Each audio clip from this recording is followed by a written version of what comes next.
Hi, everyone. It's Denise Brown. Thanks again for joining us today. We're going to kick off our 2-hour segment tonight with a presentation from Melinda. She is continuing our theme around our houses, and she's going to help us figure out how to clean out a house and share the wisdom and lessons learned that she gained in doing that for her dad. So Melinda, thanks for being with us tonight. I'll hand it over to you. Thank you so much, Denise. Thanks for having me. I'm so glad to be here.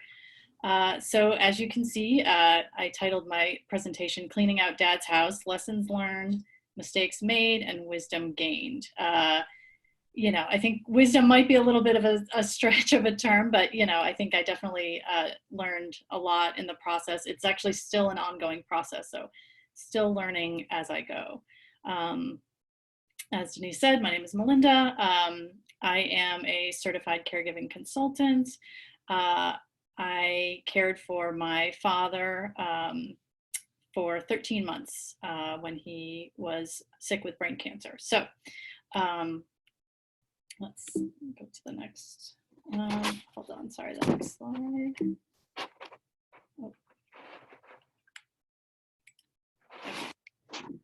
So I'll tell you a little bit about myself to start off, just to give you some background. And a lot of my story kind of deals with the time that I was taking care of my dad and being in his house and going back and forth from his house to my house. So I'll get into that as well. So I grew up in Connecticut, and that's where my father was living when he was sick. I went to college in Boston at Emerson College. And I moved to Los Angeles, where I live now, in 1999. So I've been here for quite a while now, all the way across the country from where I grew up, obviously.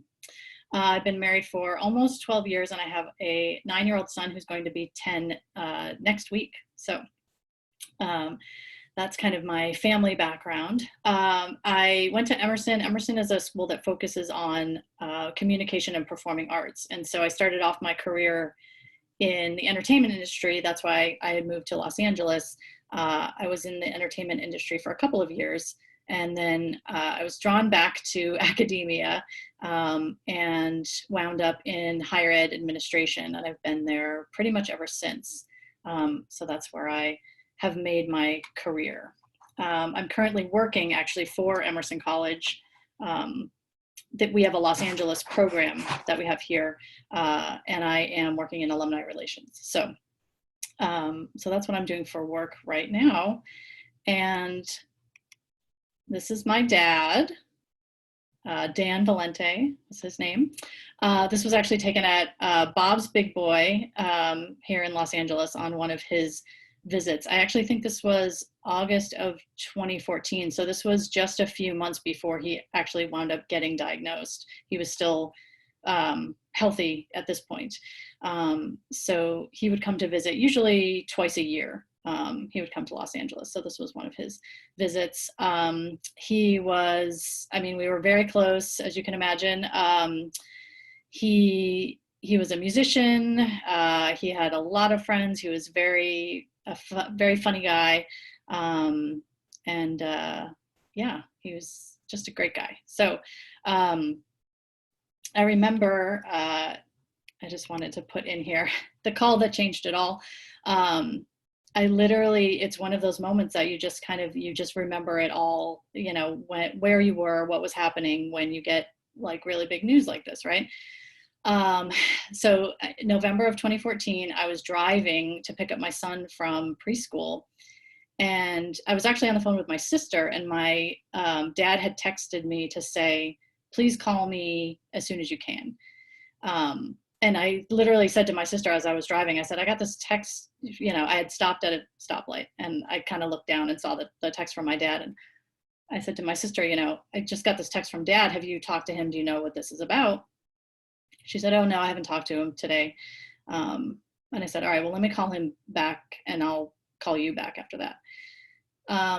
And so then I hung up with my sister, and I called him, and he said, I have bad news. And I said, okay. And he said, I said, who's it about? And he said, it's about me. And I said, oh gosh. And he said, I have a brain tumor. And it turned out to be this glioblastoma multiforme, which is the most aggressive type of brain cancer you can have. We didn't know that at the time. We just knew that it was a tumor. And honestly, like at that point, he was 61 years old, and I had never heard fear in his voice. And that was what really got to me, was that I could hear the fear in his voice. He was really scared, and he didn't really know, kind of what was going on, what was going to happen, how bad it was. He had just gotten the test results back at that point. So that was really, tough for me to hear, my father, who, had always been strong and, kind of the protector in the family, to hear him be scared was really tough. And so that's kind of how I knew it was really serious, right? Because it was like, if he was scared, I definitely had reason to be a little bit afraid of what was going on. So that was, that was the conversation that happened when he kind of broke the news. And as I said, at this point, he was in Connecticut, and he was still living in my childhood home at that point, the house that I grew up in from when I was 5 until I left for college when I was 18. So I took my first trip back to Connecticut, from Los Angeles to Connecticut. A few days later, I hung up with my dad, and I pretty much said, okay, I have to get on a plane as soon as possible to find out what's going on. So luckily at the time, I was working at a job that was, like a freelance position. I was doing freelance coaching. And the position allows me to basically work from anywhere. So it wasn't like I had to like pack up and leave a 9-to-5 job or anything like that. So I was really lucky to have that flexibility. And I had said to my husband, I said, I think I have to go, and I have to stay for a little while, and he said, you do whatever you need to do, like, we'll be fine. He was obviously amazing taking care of my son while I was gone. And so when I called my dad to say, like, okay, I'm coming, I'll be there in a couple of days. I said, my plan is I'm going to stay at least through the end of the year. So from, November until the end of December. And he just sounded so relieved at that point, that I was coming and that I was going to stay for a while, that just to hear that relief in his voice was like, okay, I'm making the right decision, right? Like I'm going to be there for him. And he's already really appreciative of that. So I knew that staying there for a while was going to be a good thing. So in that time, then, we met with a couple of different doctors, and, a couple of surgeons, and he, decided on which surgeon he thought would, be the right one to treat him. Went through surgery. He had surgery the day before Thanksgiving, to remove as much of the tumor as they could. With the type of brain cancer he had, you can never get the whole tumor. There's always little cells that kind of like stay and hang out. But they got like practically all of it, which was great. And then, had to obviously recover from surgery, and then started radiation and chemo, which is kind of the standard of care for that type of brain cancer. So that all started in December. And then I was there, like I said, so Thanksgiving, I had Christmas there. New Year's, my husband and my son actually flew out to Connecticut to be with us during that time. So that was nice to have us all together for that. Even though I will say, a lot of the stress of this like 13-month period of time where I was taking care of my father was, finding that balance between being the caregiver for my dad and also still trying to be a mom and a wife to my husband and my son. And so for the times that they were in Connecticut, it was, it was hard to kind of, try to place my attention in the right place, and make sure that, everyone was getting what they needed. So it was difficult to balance, but like I said, I was glad that they had come out, and they were also able to spend time with my dad, which was great. So who says you can't go home again, right? So I just kind of wanted to talk a little bit about the fact that I was back in my childhood home at this point, but I felt like I was now the parent. with a brain tumor, obviously, since it's affecting the brain, my dad's, mental faculties were fairly compromised fairly quickly, to the point where at the end of December, so about like a month after his surgery, he asked me to take over all of his bill paying and anything on the computer. He said, I can't look at the computer. I just don't. He couldn't like basically read at that point anymore. He couldn't like process the letters and like understand that stuff. So I took over all of that. I do have a sister who lives in Connecticut, and so she and I, worked together on that, but I was kind of like the lead, just because I think, my father and I are a lot alike, and I think he related to me, and knew that I would be able to get everything done that he needed to get done. So he entrusted all of that to me. And, I put down here, it was surreal, scary, and crushing. Just kind of, like I said, seeing this person who's been this,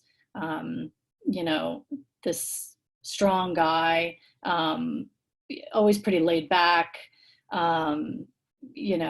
just kind of go with the flow, be in this position of being so different and so like vulnerable, I guess you would say, because he wasn't able to think like he used to. He would have trouble finding the right word to describe something. And like I said, he wasn't reading. He had to stop driving. So there was a lot that came along with that. His the surgery that he had took away his peripheral vision on his right-hand side. And so, even just walking around the house, it would be difficult for him to, not knock into a wall, because he couldn't see it.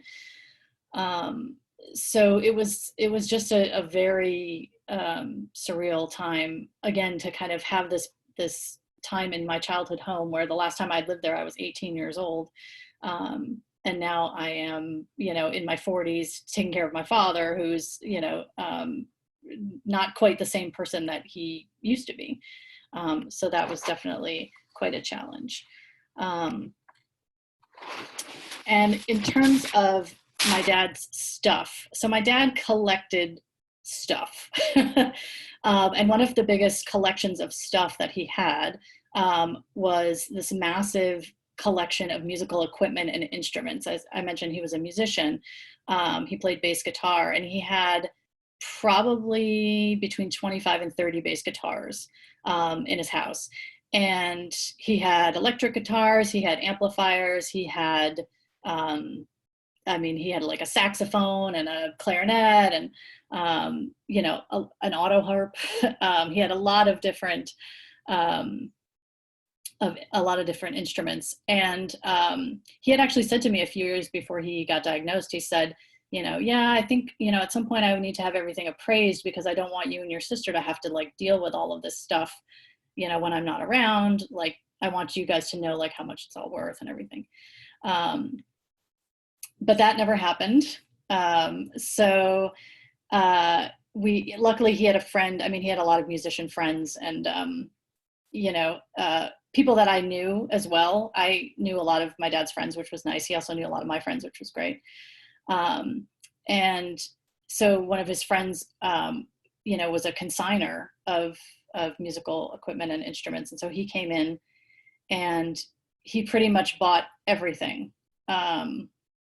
We decided to keep a few pieces. There was a bass that my dad had given to me when I was in high school. There were a few other basses that we wanted to keep in the family, and a few other kind of odds and ends that we wanted. So we kept what we wanted to keep, and then sold the rest in this kind of like one fell swoop kind of thing, which was kind of an interesting experience, because at that point we still didn't really know what my dad like really understood, or what he wasn't understanding. And so talking about the money and like how much everything was worth and everything like that was like a difficult position to be in. And I knew that my dad really just kind of wanted to have it all taken care of. But it was still kind of like, there were some mixed feelings, I think, about the whole process. And then the last line on there, I have 2.5 Hammond B3 organs. So I don't know if you all know what a Hammond B3 organ is. It's like, it's an organ, so it looks like a keyboard, like a piano, basically, but it has that organ sound. It's not a pipe organ like in a church, but it has that organ type sound. My dad liked to have 2 of everything, so he had 2 working Hammond B3 organs, but he had like a half of another one for parts, so that if a part on one of his other ones broke, he would have a replacement part. Anyway, so the thing about the B3 organs, though, is that they are extremely heavy. They weigh over 400 pounds each. And he had them in his dining room. So he had these 2 organs in his dining room. And we had basically consigned them along with all of the other instruments. But my dad's friend had no way to get them out of the house, and neither did we. So we kind of decided, like, okay, well, we're just going to keep them here for now because there's no way anyone's moving them. It was also, again, like, December and January in Connecticut. So, dealing with moving those giant things anywhere out of the house was kind of not going to happen. But the organs will come up again later on in the story. I just wanted to mention they're part of the instrument inventory. So then in February, I flew to Connecticut, and then my dad and I flew out here to Los Angeles. He was having a break in his treatment, so he had different rounds of chemo. And so in between the first and the second round, I don't really remember why, but he had to take a break. Like the doctor said, okay, we have to like wait a little while between these rounds. So he had about a month off. So I said, well, you want to get out of the Connecticut winter? And he said, yes. So we flew from Connecticut out here to LA. He was here for 3 weeks at my house with me. So now it was kind of time for me to be back in my own space, a space that me and my husband own this house. So there was kind of like that feeling of like, okay, I'm coming home to my home. And my dad is here with me, but still feeling like, okay, I'm still the parent though, because I still have to look after him and I still have to care for him. And now we're not like in his familiar territory. I mean, obviously he remembered my house, but, he doesn't have all his comforts of home at my house. So it was kind of interesting to deal with that. And he would take these walks around my neighborhood, and looking back, I think to myself, like, I can't believe I let him do that, because he had a brain tumor, and like, who knows if he would, like, he could have gotten lost. Like, I don't live in a giant neighborhood, but like, every morning pretty much he would go out for a walk. And, I wanted to have him have that sense of independence. And it seemed like he really kind of just wanted to do that on his own. So I let him, but like I said, looking back, I was kind of like, oh, I don't know if that was it all worked out fine. He always came back after every walk. But yeah, it was definitely challenging to, again, strike that balance between like letting him do the things that he wanted to do, that he liked to do, and then making sure that he was staying safe and, not getting hurt and not getting lost and everything like that. And, we made a lot of memories during those 3 weeks. He got to see a lot of my friends that he had known since, I was in college. That's when he met a lot of them, and we're all still friends now. So got to see a lot of people who, loved him and cared for him. And so that was great. We had talks about, trips that we'd taken, and, told stories about when I was a little kid and things like that. This picture that I have here is from, I believe that's from Valentine's Day. So we spent Valentine's Day together, which was very nice. So we had a really nice time. He got to get out of the cold New England weather for a few weeks, which he definitely appreciated. So then I flew back to Connecticut with him to kind of, make sure he could get settled back at home after that. So then I'm going to skip ahead just a little bit this is now the summer of 2015. We were trying out this new treatment, not new to him, not new just in general, but new to him, called Avastin. That was kind of like a chemo, but a little bit different. It worked a little bit differently in terms of treating the tumor, which had started to regrow. Like I said, GBM is a very aggressive cancer, and the median lifespan, after diagnosis is 15 months. So we knew pretty much at the outset that we would be extremely lucky if we made it, past a couple of years. One of his doctors said that, making it to the 5-year mark is considered like a tremendous success. So we knew that time was short, unfortunately. But in the summer, he definitely got a bump from this treatment, this Avastin. It was working well. And again, I flew to Connecticut and spent some time in the summer with him. My sister and brother-in-law, it was their 10th wedding anniversary, and they had originally planned they were going to go on a big trip and, all of that. And instead they changed their plans, and they decided to renew their vows. And so we went to the local church that they're, members of. They did a, like a lovely vow renewal ceremony. We had a party. This picture's taken at their house from that party that they had. And again, it was like another time where we were able to, make some really nice memories. My dad was able to see a lot of people at the party. It seems weird now to think about, like, oh yeah, we used to be able to gather people together and have parties and be close to each other physically. But yeah, I was very thankful for that, that he was in pretty good spirits, because in the spring, after he got back from being out here in Los Angeles, he was not in the greatest of spirits. And so to see him kind of, be a little bit in better spirits over the summer was really nice. That was a nice thing to be able to see. And it was also hard, as I was going back and forth between Los Angeles and Connecticut, to kind of get a sense of the day-to-day, of his mood. I mean, I would talk to him on the phone, but it wasn't quite the same. And so to be able to see him and see that he was, feeling okay, that was really good. Okay, so then the other thing that happened in the summer was, we'll get back to the Hammond B3s. And as I mentioned, they're very heavy.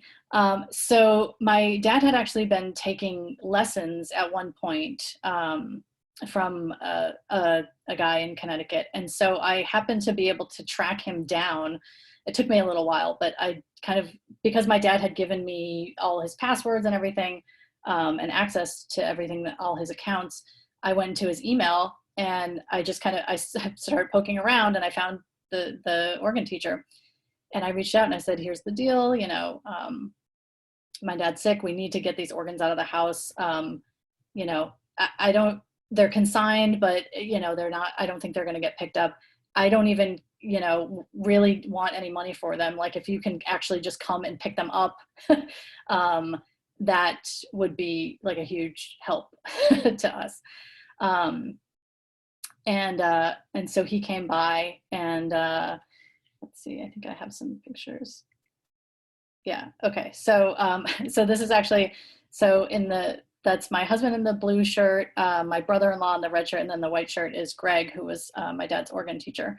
And he had this crazy like contraption, because he's an organ player himself, and he has to move his own organ around when he plays gigs and stuff like that.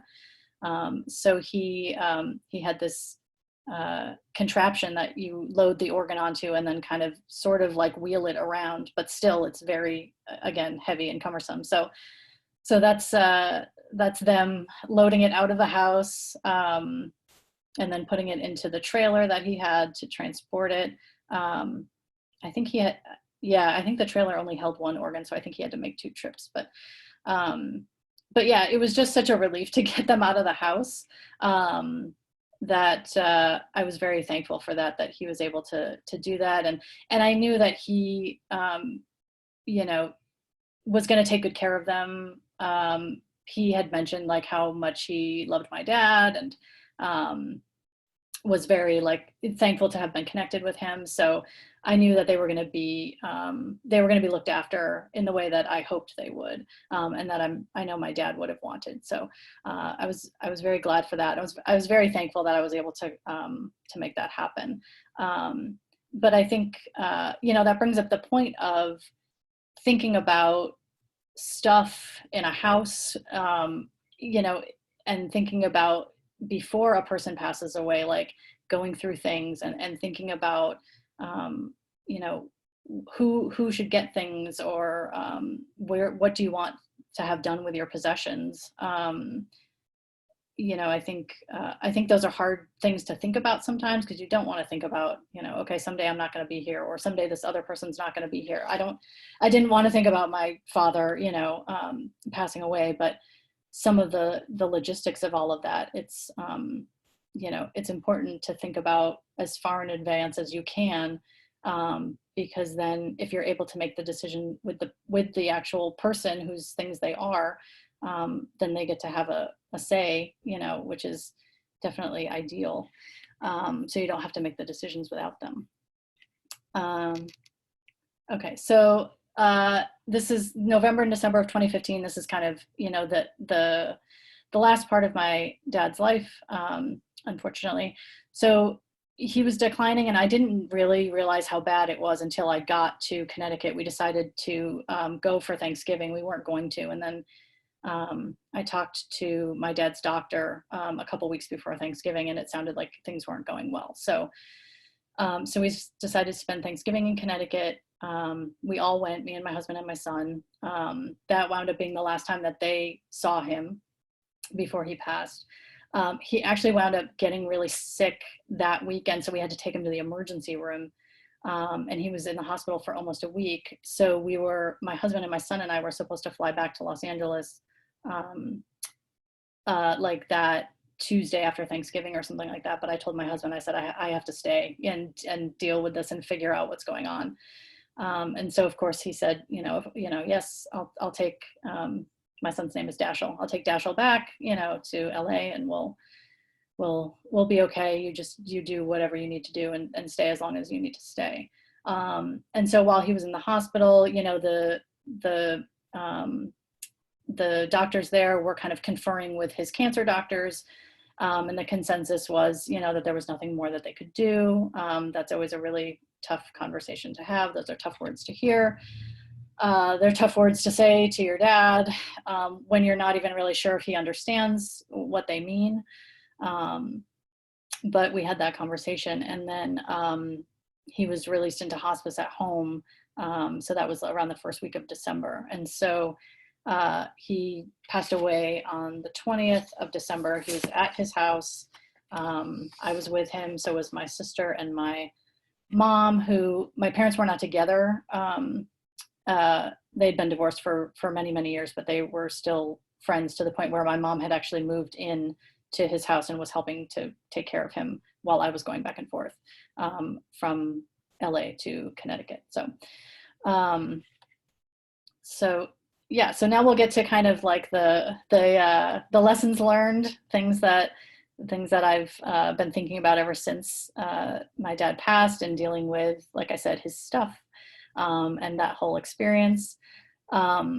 I mean, one of the first things that happened when I got back to Los Angeles after my dad's funeral was, I looked around my own house and I thought about all of my stuff that I own.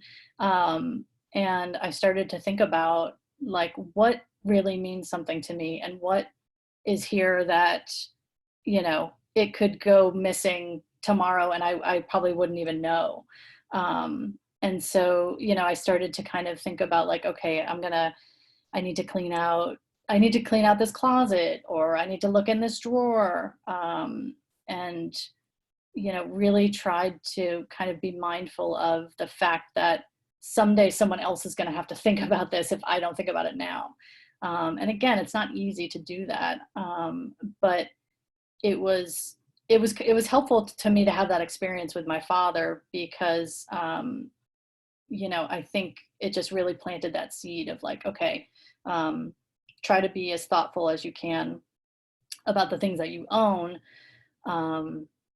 so that other people don't have to make decisions about their worth or their value after you're gone. And then the other really important lesson is, having those difficult conversations while loved ones are still healthy, if at all possible. So, my mom's always been really great about like, this is what I want, like, this is the deal. She's pretty straightforward about that stuff.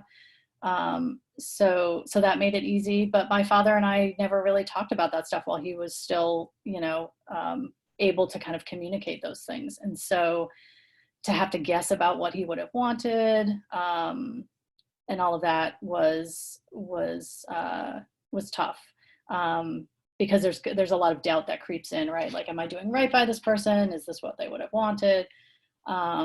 So if you're able to, talk about things, even talking about possessions, it might sound like you're being greedy or you're being materialistic, but if there's something that holds special meaning to you, or if there's something that's really valuable, if you have stuff in a safety deposit box somewhere that, nobody knows about. I think one of the good things about my dad's illness was that, in the beginning of it, while he still had some of his kind of, faculties, and was turning everything over to me, it was like, I got to kind of have access to all of his accounts. And so I knew, I knew about his bills and the life insurance and the bank statements. It's not like, not that any death is easy, but it's not like he passed quickly and had a heart attack and I was left to try to like dig around. Like, he was like, here's all my passwords, and it's pretty much the same password for everything.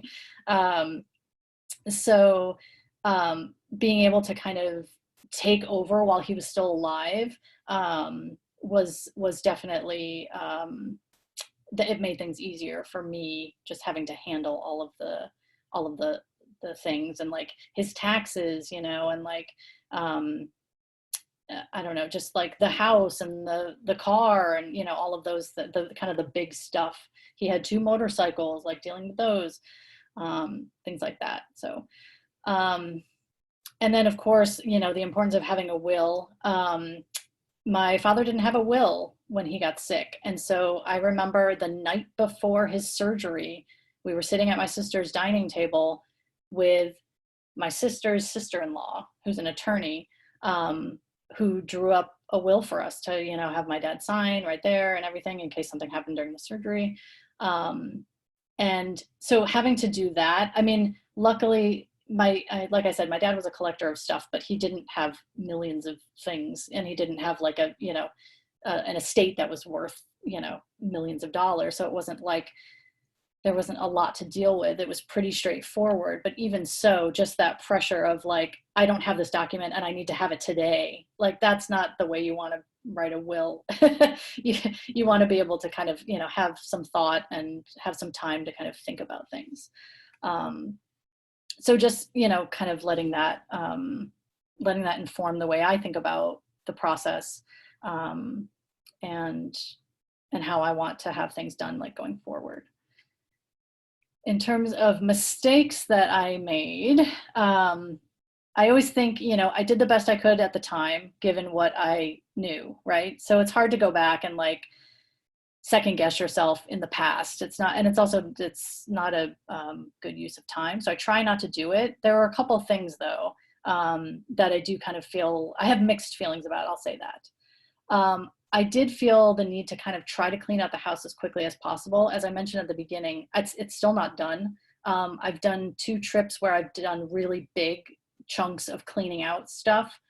But now that we're down to like the kind of the very personal things, like his clothes and some of his papers and things like that, that's the stuff that's still not done. The easier things are, it's like, the stuff in the attic that was like, I don't know what this is super old, stuff that didn't seem to have any sentimental value. That's the stuff that got, dealt with, pretty early on in the process. But the handling of the instrument collection, again, it's not a regret or a mistake necessarily, because getting all of that stuff out of the house as early as we did was a big relief, I think, for all of us. I think having to deal with it on an ongoing basis would have been really tough. But just the quickness of like having to make the decision and like having to kind of negotiate about the money when I didn't really know what the value of the instruments were. And again, with my dad not really understanding everything that was going on, that was really tough. And I will say, I still don't have a will. And, it's something that obviously I think about, fairly often. And I should practice what I preach. But it's something that's taken me a really long time to get to. And I know that I should do it. And I encourage everyone to do it if they haven't. And someday, hopefully soon, I will take my own advice. So yes, as far as wisdom that I've gained, I would say that any kind of support you can find in this process is invaluable. I was in a couple of different support groups, both while I was a caregiver and then during the grieving process, which is ongoing, obviously, but in the kind of short-term, immediate grief. I was in a support group here in Los Angeles that was amazing. Grief friends, anybody that you have in your life who's had an experience, who's willing to talk about it and share and kind of make you feel like you're not alone. There's a number of different online resources that I found a lot of comfort in as well. And that's how I found Denise. So thankful to have found Denise. And just connecting with others online can be really comforting too. It's really important to take your time and move at your own pace, especially when you're going through your loved ones' things. I think if we have the feeling of like we just need to do it quickly to get it done with, it's challenging. And sometimes there's other people that are pressuring you. It really should be on your own time, if at all possible, so that you don't feel like you have to rush through going through these things. And then just kind of more generally, grief is a universal experience. I think we all will go through it at one point, losing someone that we love. But on the other end of the spectrum, it's an extremely personal experience, right? No one has the same relationship to the person that you've lost. Even, my sister and I are grieving differently for our father. And so it's important to have the support to, have it feel like you're not alone, but then also acknowledge that your process is your own, and the way you're grieving and the timeline and all of that is unique to you. And there's nothing wrong with that. Everyone does it in their own way, and that's totally fine. So I just wanted to show a few things, some treasured possessions that I have. That's my dad's watch, old school Casio. He used to love those like little calculator watches. He wore that one like all the time. And so I have that and I wear it now and again. You have to look up the manual online to be able to like reset the time. So like when it runs out of battery, I'm kind of like, oh, okay, let me look online again and figure this out. But I love it. I just think it's so old school. And then the ring that I have there, it's actually, he never wore that ring that I saw. It was just a piece of jewelry that he had that I had a jeweler like clean up and resize and everything. And so, but I just love it because I love big chunky rings, and the fact that it's his initials, and, now I can wear it because it fits me. I love having that to wear. And I wear that pretty much every day. So the red device with the green beans, that's a bean cutter that it's not the one that my grandmother used to use, but it's a similar model to the one my grandmother used to use to cut green beans for our Christmas Eve dinner. And my dad found one on eBay and sent it to me one year for Christmas. And so just the fact that he would think about that and how special that was, like that little device is special to our family, that he would find one and send it to me, really meant a lot. And then the mug is from Effie's Place, which is a little diner in West Hartford, Connecticut, where my dad and I spent New Year's Eve of 2014. And we ordered coffee, and I said, I really like this mug. And so I had asked the waitress, I said, do you sell these mugs? And she said, yeah. She said, they're $5. And so my dad was like, let me get you the mug. Like, I will buy, this is my gift to you. I was like, okay, great. And so it's a silly little $5 mug, but it's like, you know, one of my most treasured possessions because I, you know, obviously think about him when I use it. So, and then this is like the silliest thing, but we have this Christmas ornament called Ugly Santa. And we used to, when I was a kid, every year we would hang it on the back of the Christmas tree so we couldn't see it, but we knew it was there. I don't know, it's very weird. But my dad, on one of his visits, he came for Thanksgiving one year and we were doing like a Christmas tree decorating party.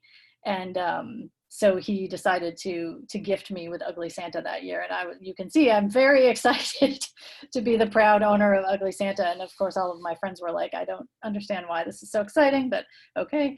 But again, it was just another like thoughtful gesture of this, you know, this family heirloom that my dad decided to give to me. And I was very, very thankful for that.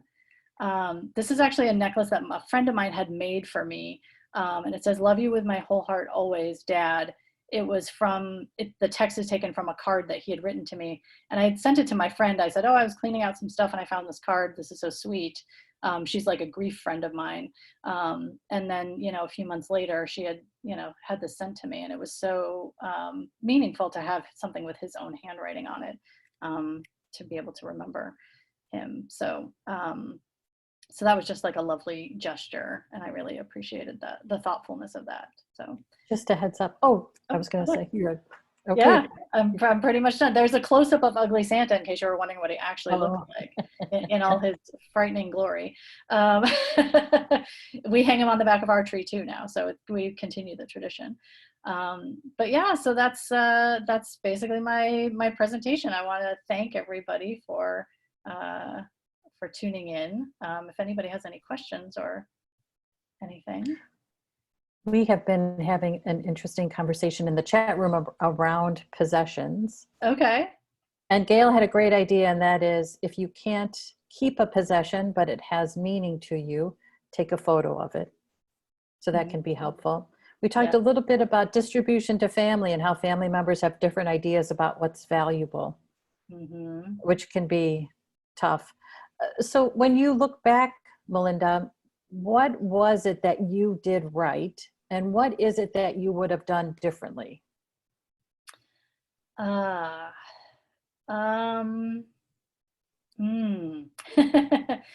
you mean like specifically with regard to some of the possessions or just kind of in general? Yeah, to cleaning out the house. Cleaning out the house. The possessions. I think honestly in the most recent trip, which was now a couple of years ago, I would have stayed and finished cleaning out the house, because the fact that it's unfinished just kind of like weighs on me, and it's like this nagging kind of like to do of like someday you're going to have to go back and like finish that. But at the time it just felt like, okay, I've done as much as I can do. I think we were there for like a week, and I was just like at my limit, and I was like, okay, we need to stop and, you know, come back again another time. In terms of what I did right, I mean, I think, like I said, I think, you know, getting that instrument collection out of the basement, getting those organs out when we did, and the timing of all of that, I think, was right. And to have my dad be like somewhat a part of that process, I think was helpful for sure.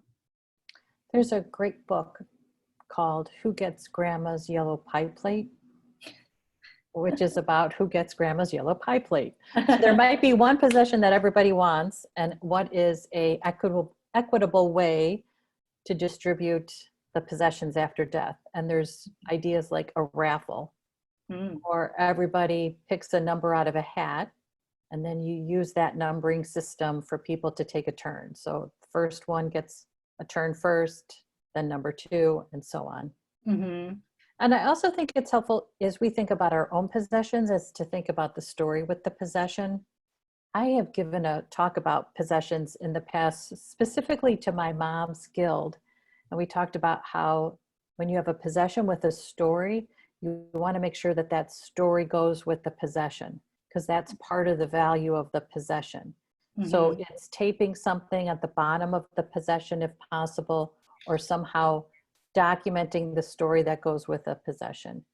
Last summer, actually, my niece came over and she and my mom and I sat with my mom. My mom gave us a few things, and then she also decided who gets a few things. And then Sarah jotted down notes about the story, where it came from, who got it, interesting things to know about it. Nice. Yeah, I love that. That's great. Yeah, I think that's really important. So, and I also wonder if anybody in the chat room has done anything interesting in terms of figuring out another different way to distribute possessions after a death.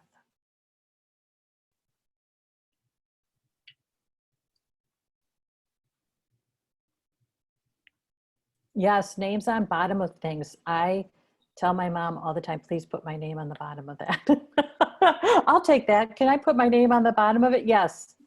Right.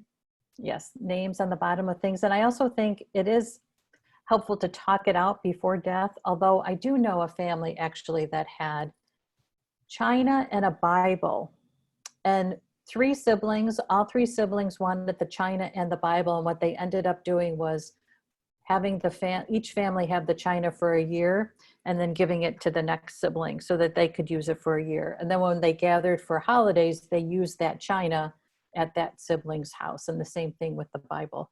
And it was an easier way than fighting over it, to just say, well, I'll share it and everybody gets a turn for a year. Because it's kind of interesting how sometimes the possessions turn into who was mom's favorite. If we get this, that means mom loved me more. And then that's when the battle ensues. It's really not over the possession, but it's over mom's love, so to speak. Right. Yeah, exactly. Has anybody started doing that for their own possessions?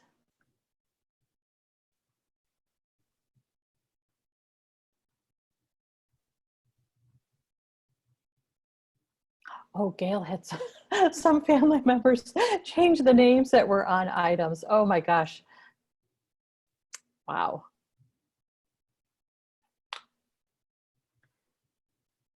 I think what's very interesting about settling out a house, a life, does make us reflect on our own, and what can we do to make it easier on the next generation after our death. Mm-hmm. So Laura is writing in the chat room that she's actually dedicated pieces of jewelry to family members in her will. That's awesome. And then Beth has noted a few items that go to a few people, as I've discovered things that individual people like. Yeah, that's awesome. If someone's in your home and says, I love that, just wait a few years, just wait a few decades, just wait 50 years. It'll be yours. It'll be yours. I like that. Yeah, it's interesting. The only kind of one of the only specific things that my dad indicated in his will as far as his possessions, because everything was pretty much split 50-50 between my sister and I, which was fine. But he knew that my husband really loved all of his old camera equipment and old cameras. And actually, he used to send one of his cameras to my husband every year for Christmas, like as an ongoing thing anyway. But he specified in the will that my husband would get all of the camera equipment specifically. Mm-hmm. So that was nice, and nice for my husband to have that too, it was nice for him. So. Yeah, that represents the relationship, Mm-hmm. the special relationship that they had. Yeah, exactly. Yeah. And talking this out, it does occur to me that there actually is another presentation idea that we can think about if we do this again, and that is managing the family dysfunction around when people realize what they do or do not get when the will is read. Because some people are going to be mad. And I think about my own family. Some people are going to be mad after my parents die. And I think about the dysfunction and the dysfunctional conversations. I think that would be really an interesting conversation to have. How can we prepare? What can we do now? Oh, yeah, Joan, who's a retired attorney, you would have seen that a lot. Yeah. And so just one more comment from Laura. She says to her husband that if he goes first, she'll rent a 1-800-GOT junk truck to take away all the things he doesn't want to part with. Well, that's why they're in business, right? That's their business. Okay, everybody, any last comments before we close, before our break? Okay, thanks, Melinda, so much. Thank you so much. Thank you. We're going to take a 10-minute break, and then we're going to gather again for Kathy, who's going to be our next presenter.